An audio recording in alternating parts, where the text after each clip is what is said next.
Bonjour et bienvenue dans l'épisode 9 du podcast Héritage. Donc comme je l'ai dit dans les podcasts précédents, je sais, je me répète, mais c'est toujours pour les dernières personnes arrivées et qui n'ont pas vu les épisodes précédents.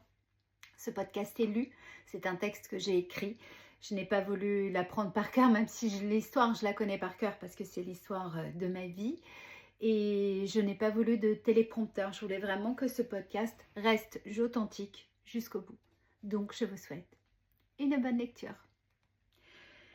Quand je regarde en arrière, je me rends compte que la solitude a été le fil conducteur de toute cette aventure. Solitude choisie parfois, solitude subie souvent, solitude de maman avec 2 bébés rapprochés, solitude de femme dans un petit village des Landes, solitude d'entrepreneur sans associé, sans réseau, sans collègues. Et pourtant dans cette solitude que j'ai forgé une grande partie de ma force. On en parle peu, mais quand on se lance seul, on fait tout toute seule. On est à la fois la créatrice, la comptable, la photographe, la rédactrice, la commerciale, la graphiste. Et je peux continuer encore comme ça une liste très très longue. Et personne pour vérifier ton travail, personne pour t'encourager quand tu as un doute. Ton bureau, c'est ta cuisine. Ton équipe, c'est ton carnet de notes. Ton mentor, c'est Google.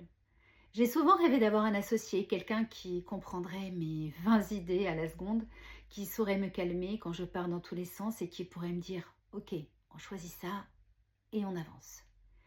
Mais je ne l'ai jamais trouvé. Je le cherche encore. Alors j'ai continué seule et parfois cette solitude pèse. Il y a des soirs où je m'écroulais devant mon ordinateur avec cette question « Pourquoi tu fais ça ? Pourquoi t'infliger autant de fatigue, de nuits blanches pour un projet dont personne autour de toi ne croit vraiment ?» Parce qu'il faut le dire, mon entourage n'a jamais vraiment compris. Il m'aimait, il m'aime, il m'encourage de loin.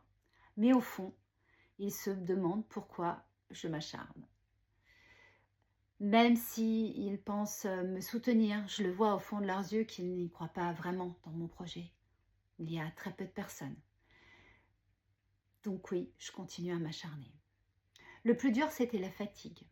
Des journées à courir entre mes filles, mes formations pour la CCI, mes mails, mes bijoux à photographier, et des nuits à travailler sur mon site, à retoucher des photos mal cadrées, à écrire des fiches produits qui me semblaient fades.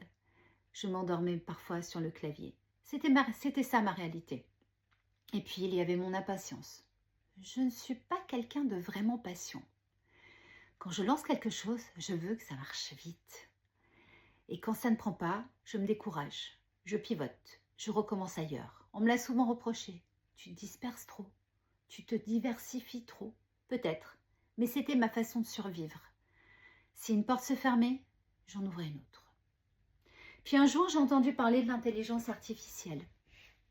C'était encore balbutiant. Beaucoup disaient c'est un gadget, ça passera. Mais moi, j'ai eu un pressentiment, je me suis dit, ça peut changer ma vie. Alors, j'ai plongé dedans, j'ai suivi une formation en ligne avec une entreprise américaine. Je voulais comprendre avant tout le monde. Je voulais apprivoiser cette nouvelle révolution et très vite, j'ai vu la différence.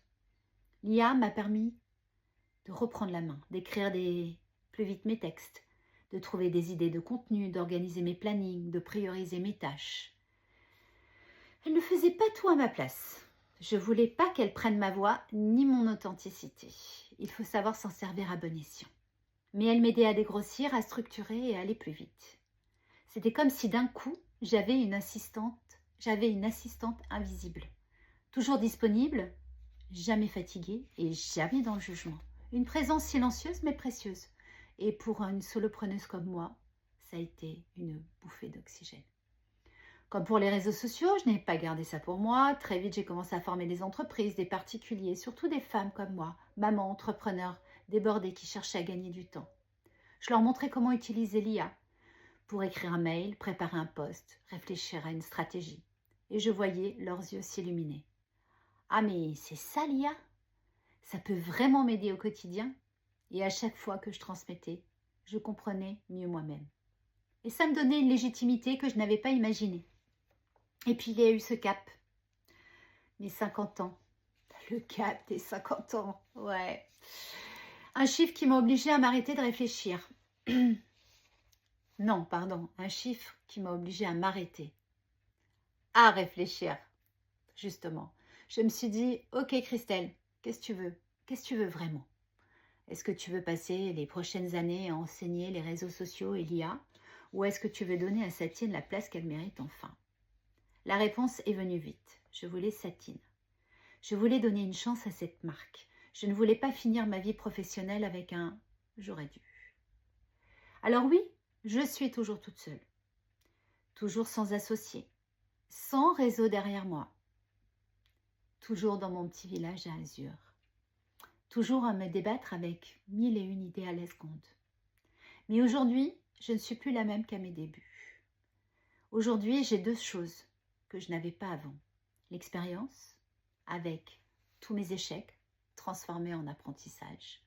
Et l'IA qui m'aide à avancer plus vite, plus loin, sans m'épuiser.